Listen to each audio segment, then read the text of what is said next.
What's up, everybody? Welcome to this week's episode of Bang in the Booth Podcast, episode 95.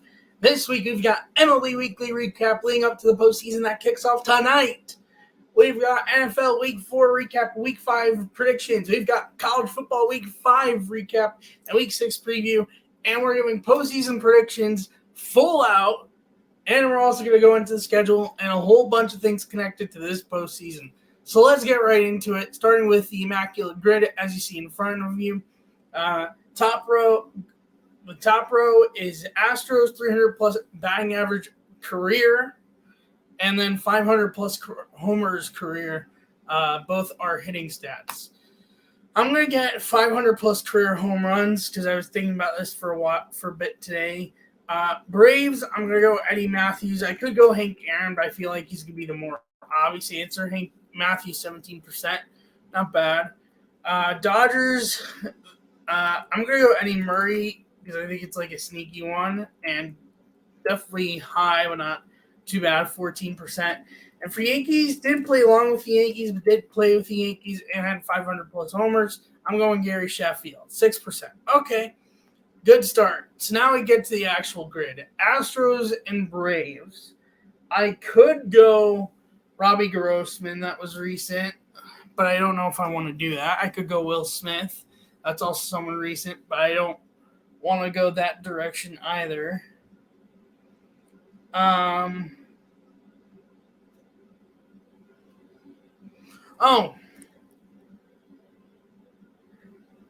realized someone, but it might be too but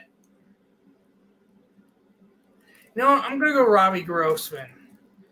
Billy Wagner technically fits here, but I think he might be too high. And Robbie Grossman anyways was 0.5, so that works. Okay. Dodgers and Astros. JD Martinez would work, but I feel like too obvious with how good JD had of a season this year. Of course, Josh Reddick. Part of the 17 Astros and a part of the 16 Dodgers. 7%. I'll take that. Yankees and Astros. I could go Marwin Gonzalez. I could go Roger Clemens. I could go Andy Pettit. I'm just going to go Marwin. 3%. Good find. Okay. 300-plus career batting average. This is going to be tough. I'm debating, even though I try not to use baseball reference, this is a hard one because it's for a season, it's kind of a bit simpler. But even those that have 300 batting averages in a season might not always have had it to end their career, in their total career. And I'm tempted to use baseball reference for this row. 300 plus average for career. Could be Eddie would have done it. I hate to do it because I don't like to, but I'm going to use it. I'm not going to share screen, but I'll just the names I'm thinking to use, I'll spit. First name I'm thinking that maybe could have done it is maybe Dale Murphy. He did not nowhere near it. Okay. And Chipper Jones. Chipper did. The Andrew Jones. Andrew did not. Pendleton. Terry Pendleton. No. Sneaky brat Sid Bream. Thinking of a bunch of their 90s players. No. So I have Chipper Jones at the moment. Lemke. No. Who else could have done 300 plus batting average for career with Atlanta? Javi Lopez. No.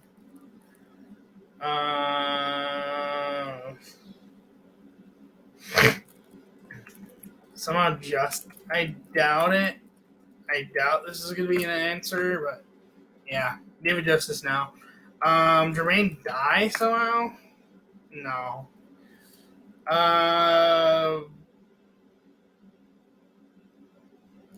Griff? No. I doubt Klesko. Let me see.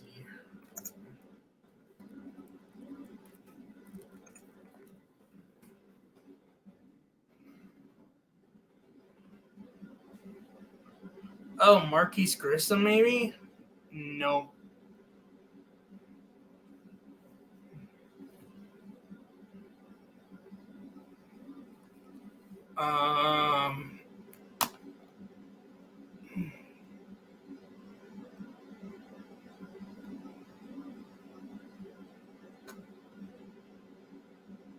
On Gant? Nope. Otis Nixon? No. No.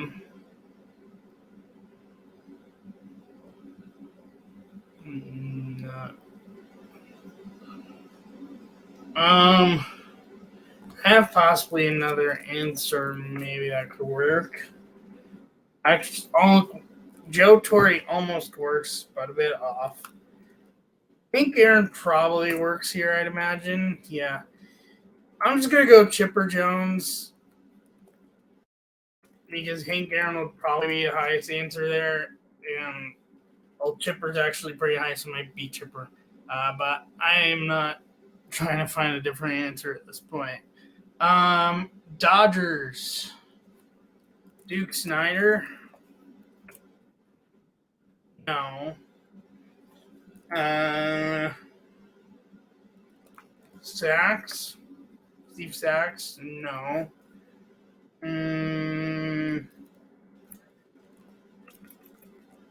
Kirk Gibson somehow. No.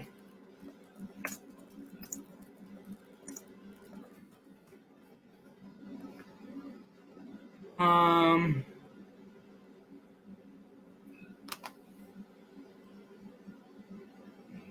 Scotia does not work.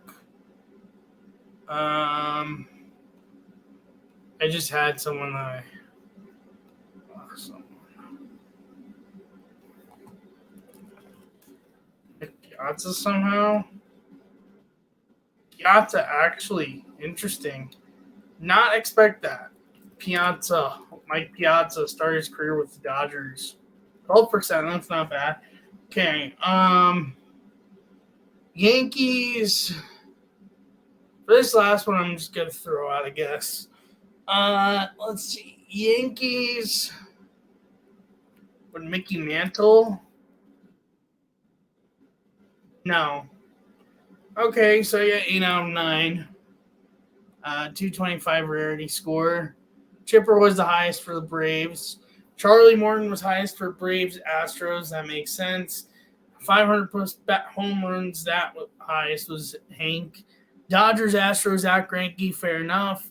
Jackie Robinson for 300 batting average career with Dodgers. Pujols was for 500 plus home runs career for the Dodgers, which is interesting choice when he played not that long with them. Astros Yankees highest was Garrett Cole for 300 plus batting average career with the Yankees is Jeter and then Babe Ruth. Who else could I have used for that? Ruth? No.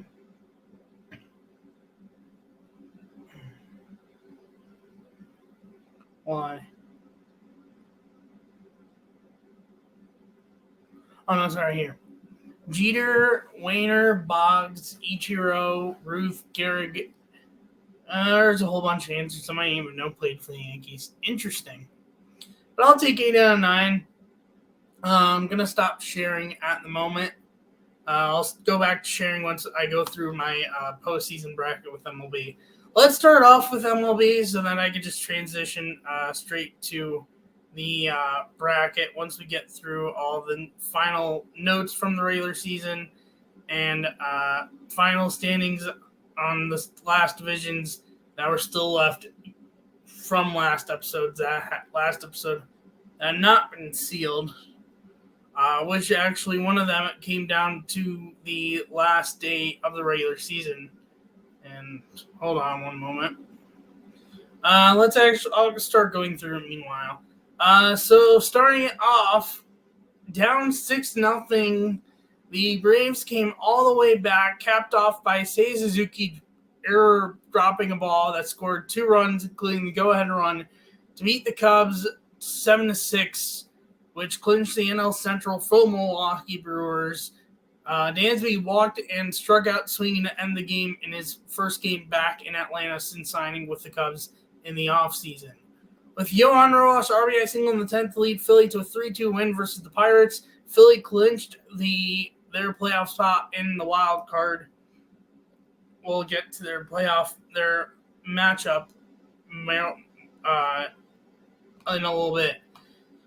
Okay, Christian Walker, 2 6 RBI game in Arizona, 15-4 win over the White Sox. With a 6-5 win in 10 innings over the Cubs, Atlanta gets the top playoff seed in the National League.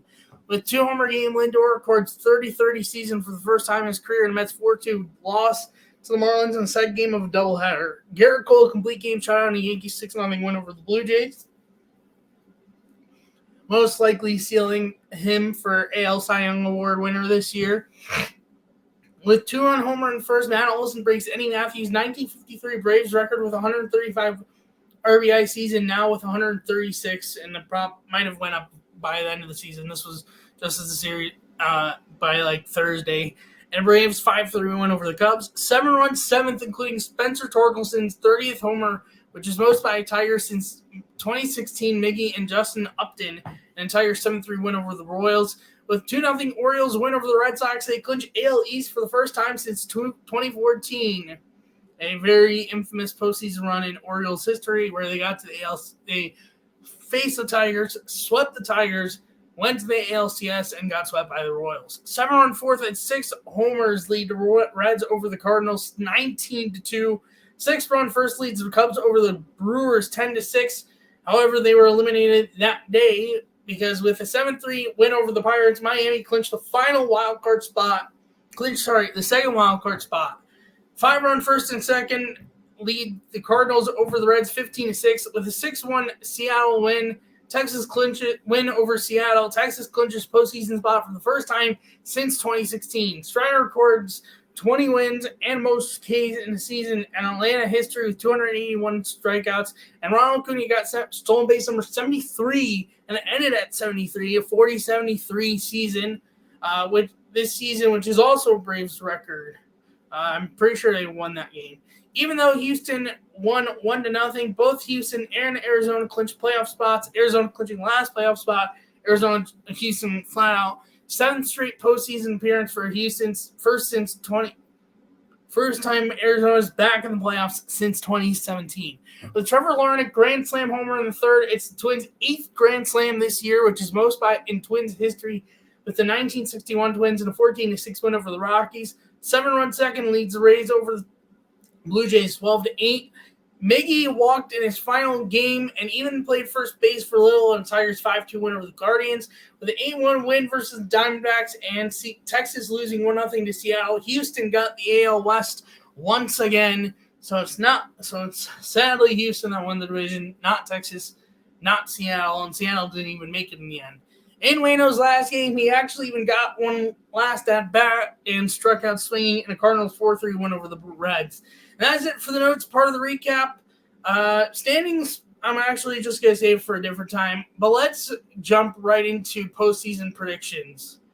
To set up the bracket with the matchups before I dive into my predictions, the Orioles are the 1 seed. The 2 seed is the Houston Astros. The 3 seed is the Minnesota Twins, who will be facing the 6 seed Toronto Blue Jays. And the 4 seed is Tampa Bay Rays facing the 5 seed Texas Rangers. For the National League, the Braves are the 1 seed, the Dodgers are the 2 seed, Milwaukee's the 3 seed, who will be facing Arizona in the wild card, and then Philly's the 4 seed facing the 5 seed Miami Marlins in the wild card. I've actually set up my bracket already, but I'm going to go through all of my predictions I've set up and include some interesting facts that are with this postseason. So let's dive right into this. Before I go and explain predictions, I want to note a few things with some of the matchups. Rays and Rangers, not the first time they met in the playoffs. 2010-2011 met back-to-back playoffs, which, yes, that is referring to the 2011 Rays who had a Game 162, whole crazy story. You can find stuff on YouTube about it. Rangers won both times. Minnesota-Toronto's a rematch of the 1991 ALCS, which Minnesota won and ended up walking off the World Series against the Braves. And then Arizona-Milwaukee is a rematch of the 2011 NLDS, which, if you have not ever heard anything or seen anything about that NLDS, look it up. You can find stuff on YouTube. This was one of the craziest NLDSs of all time and might be an underrated NLDS of all time. And I have it set up this way, but possibly, depending on how wildcard series turns up with Arizona-Milwaukee, could have a rematch of the 2017 NLDS between Dodgers and Diamondbacks. Obviously, also potential for 2022 NLDS rematch of Braves-Phillies and a few other things here and there. But let's go through my predictions one by one. So, Rays and Rangers, this is going to be a very interesting series. Rays have been very much pretty good all year, but they definitely are injured in their pitching. I'm going to be going over pitching matchups for the wild card series, by the way, also, along with schedule. But I think Texas is going to – it's just going to be a good wild card series. I think this could very much go 3 games and probably will go 3 games, but I think Texas is going to be a bit stronger more and will be able to pull out that series. Between Minnesota and Toronto, here's the thing. I would love to say Minnesota out, and not just – my reason isn't for picking Toronto isn't just because of the Twins are in the AL Central, which is a bad division, but also because Minnesota has lost 16 straight postseason games and or series, like a crazy number like that. Until they can even win a game, let alone a series, I just cannot go and predict them. So I have Toronto winning this. I don't know how many games, but I have Toronto advancing the ALDS. Miami-Philly, this is really coin flip, but I kind of want to see Philly-Atlanta again. So, and though I do think Miami could be sneaky, but they also are without Sandy Alcantara and Yuri Perez, which could come back to hurt them a little bit. So I have Philly moving on. And then Arizona-Milwaukee, Milwaukee has a strong rotation, but they're without Woodruff for the series. I think Arizona's going to be too much firepower for them, and they've also got a solid rotation. For Baltimore, Texas, Baltimore has just been really good this year, and I don't think no matter who comes out, they'll be able to beat Baltimore, even if it's Tampa who would have the experience. I still will say Baltimore. Houston, Toronto, I would love to say Toronto because I don't want to see Houston go far. I think Houston has more and will be able to beat them. Braves-Phillies rematch. I would love to say Philly Braves get the rematch and avenge their loss last year. But I was even talking to a Braves fan I know who was also in Israel. Not going to go my name, but shout out to him if you know who you are, you know who you are. He's even scared for the possibility. He does not want the Braves to face the Phillies. And honestly, if I'm a Braves fan, though it would be nice to try to get revenge for what happened last year, I would not want to face Philly again. And I think Philly would win. Between Arizona and LA, here's the thing. LA has a better offense. They won the division for a reason. But I look at this team similar to the case of 2021, where their pitching staff, starting pitching, is injured or not able to play. No Dustin May, no Walker Buehler, no Tony Gonsolin, all due to injuries. And then no Julio Urias, who's out because of a whole thing with his wife. And their rotation is Kershaw, Lance Lynn, who are veterans, and then like 3 rookies of Ryan Pepio, Miller, and like one other guy I'm forgetting off the top of my head, who, don't get me wrong, are good, but I just fear that's be too much injuries, and so I have Arizona pulling off that upset. The ALCS, I have Baltimore over Houston because I do not want to see Houston back in the World Series. And between Philly and Arizona, I think Philly would be able to beat Arizona, setting up Baltimore-Philly World Series, which would be a rematch of the 1983 World Series, and I have Baltimore winning the World Series. So that is my playoff prediction. Let me know your playoff prediction in the comments below. We'll see how it plays out. But in the meantime, let's get into the schedule. So the Wild Card Series schedule is simple. It is starting tonight and going 3 straight days. Every series playing every day. All the same. Each series is a set time, no earlier, no later on any other day. On sort of a set network. So for Texas, Tampa, all their games are going to be at 3:08 Eastern time. Figure it on your own, based off your own time zone. They're going to be playing on ABC.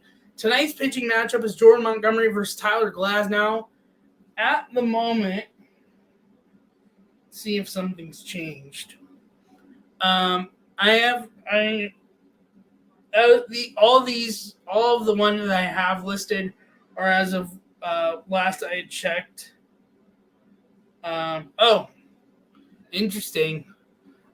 So game 2 is going to be Nathan Eovaldi versus Zach Eflin. Just give me one moment to add that.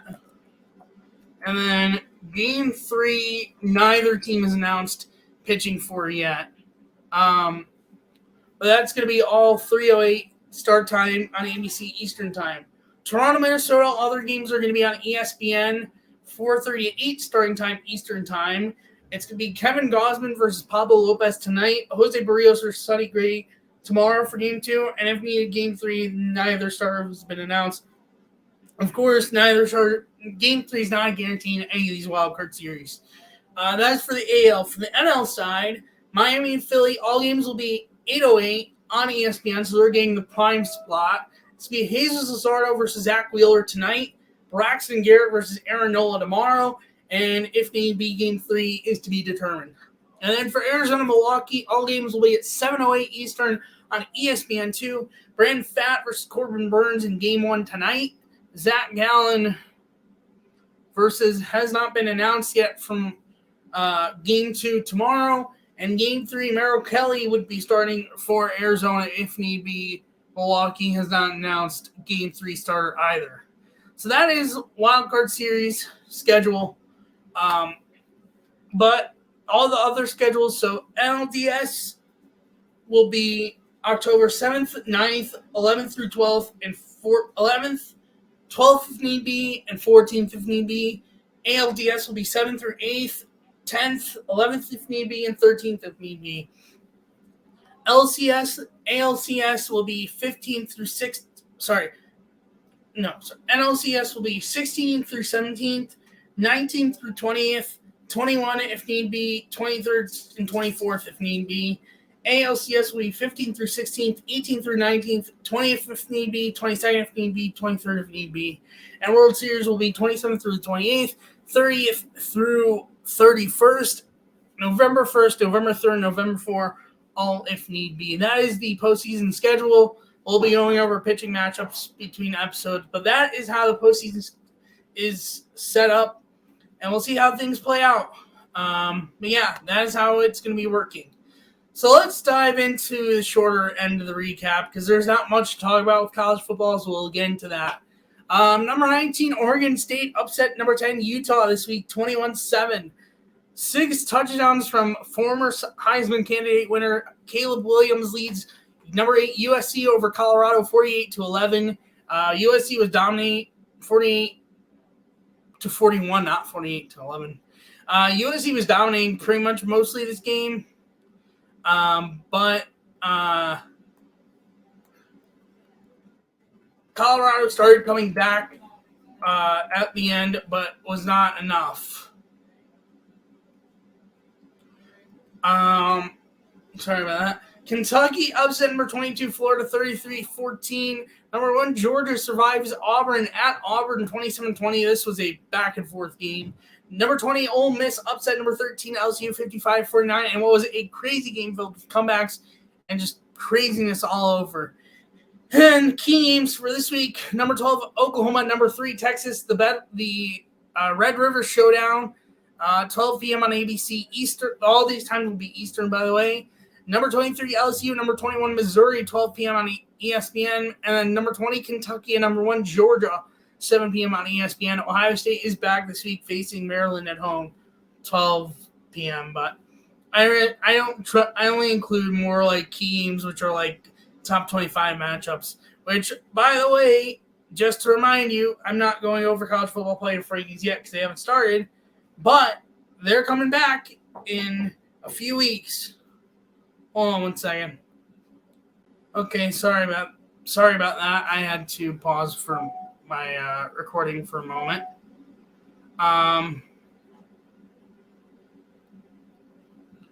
Anyways, so NFL Week 4 recap. Sorry about that. So Packers and Lions was a crazy game, and in the end, it was pretty much all lines sealed.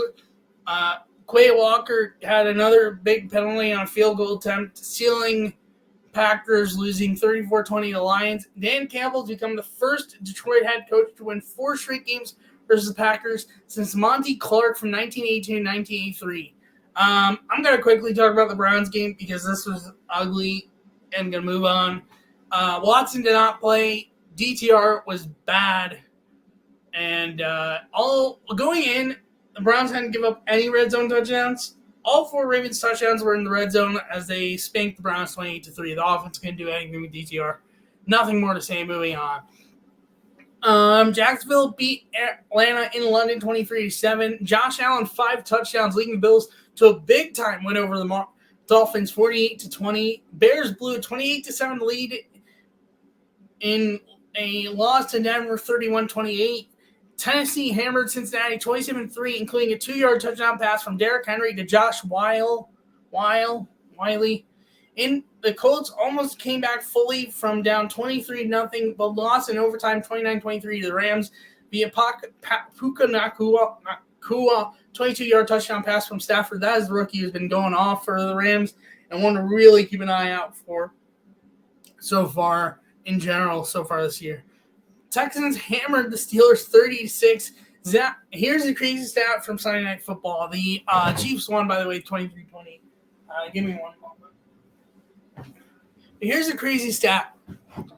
And this, I think, will mind blow anyone that doesn't know about this yet.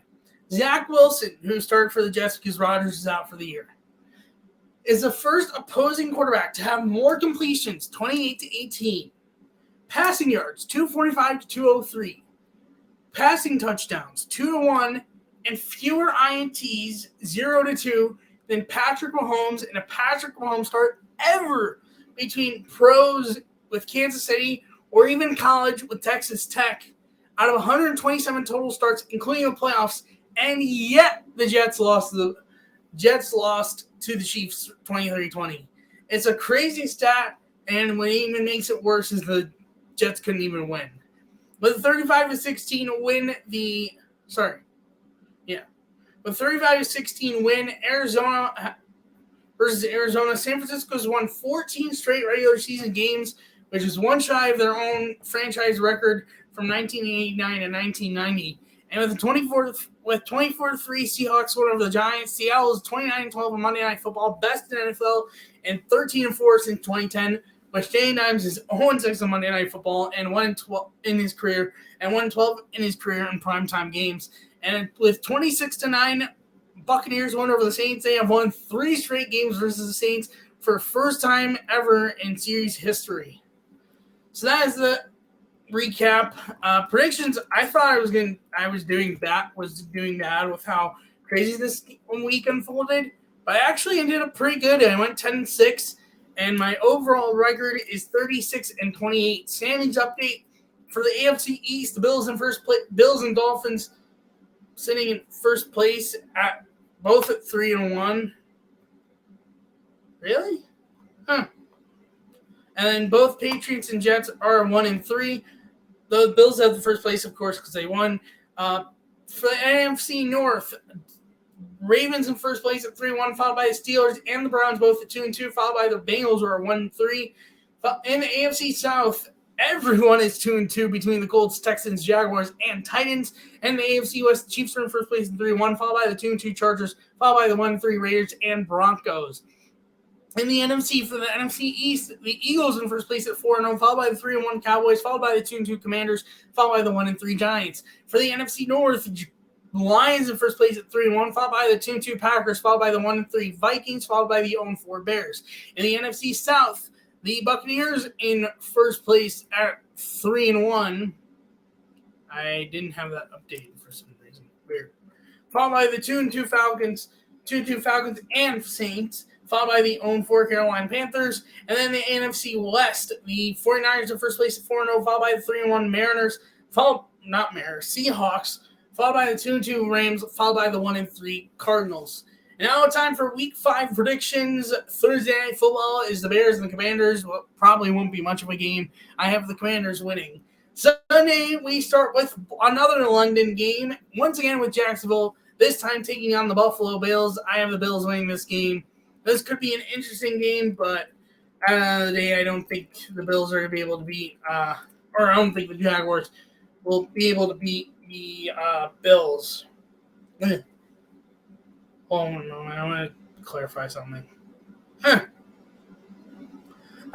Anyways, Houston, Atlanta. Houston Texans facing the Atlanta Falcons. I have Texans. Panthers at Lions, I have the Lions. Titans at Colts, I have the Titans. Giants at Dolphins, I have the Dolphins. Saints at Patriots, I have the Saints. Ravens at Steelers, I have the Ravens. Eagles at Rams, I have the Eagles. Bengals at Cardinals, I have the Bengals. Jets at Broncos. This was a game I was spinning my head on, but I have the Broncos. Chiefs at Vikings, I have the Chiefs. Sunday Night Football, Dallas at San Francisco. This could be an interesting one. Either team could really win this game possibly, but I have San Francisco. Monday Night Football being the Packers at the Raiders. I have the Packers. That is this week's episode of the podcast. Thank you so much for watching and listening. If you're new on YouTube, leave a like, hit the subscribe button, leave a notification so notify when I go live and or post a new video. If you're new on audio, follow the podcast, leave a review, hit the notification button so notify when I post on there.